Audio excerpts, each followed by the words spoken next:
હરેર્દાસ્યમ પરો ધર્મ અર્થસ્તુ હરિરેવહિ. અર્થ નામના પ્રકરણની અંદર આપણને સમજાવે છે કે અર્થ એટલે આપણા જીવનનું સર્વસ્વ, જેને આપણે સંપત્તિ આ બધું ગણીએ છીએ, માનીએ છીએ. એ અર્થ એટલે શું? તો કે પ્રભુ. જે દિવસે આપણે આપણા ધન તરીકે આપણા પ્રભુને સ્વીકાર કરી લીધા ને, જીવનમાં ક્યારેય કમી નહીં મહેસૂસ થાય, ખોટ નહીં પડે આપણને કોઈ વસ્તુની, એટલી વાત યાદ રાખજો.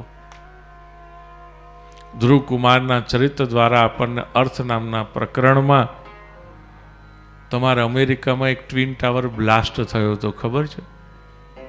શું કે એને? 9/11. એ 9/11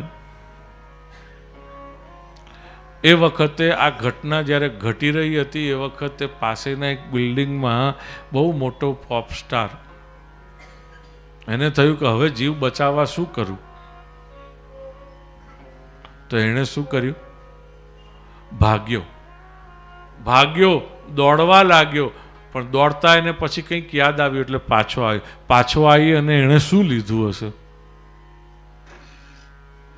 બહુ મોટો પોપ સ્ટાર, એને ખબર નથી કે ક્યાં કેટલી સંપત્તિ, કેટલો પૈસો એનો પડ્યો છે, વેખરાયેલો, વીરાયેલો.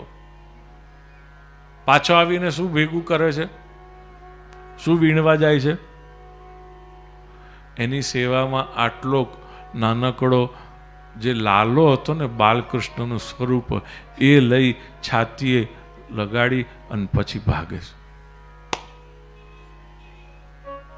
આ બધા આપણે કહીએ સ્ટિંગ મડના, 2 મહિના કપડાં બદલી, વેશ બદલીને વ્રજમાં રહે ને આપણે બધા ગંદુ યક વ્રજમાં જઈને આપણે આવું કરીએ. અને એ બધા 2 મહિના વ્રજમાં વેશ પલટા કરીને રહે, અને તોય આપણને ઈ ગમે.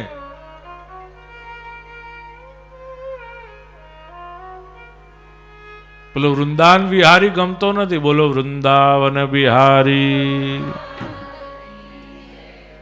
હકીકતમાં તો જેને ખરેખર ભક્તિની લગ્ની લાગી ગઈ છે ને, એ વ્રજ છોડીને ક્યાંય જાય જ નહીં. વ્રજમાં જવા મળે ને એટલી વાર એ ઉતાવળો થાય, ક્યારે હું ભાગું વ્રજમાં.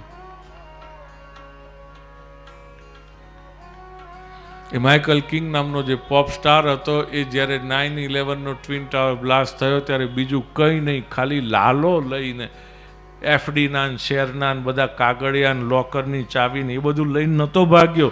એ કેવલ શું લઈને ભાગ્યો? લાલો. અર્થસ્તુ હરિરેવહિ. આપણે ખાલી ગાવા માટે ગઈએ. તન મન ધન શ્રીજીના ચરણોમાં, તન મન ધન શ્રીજીના ચરણો.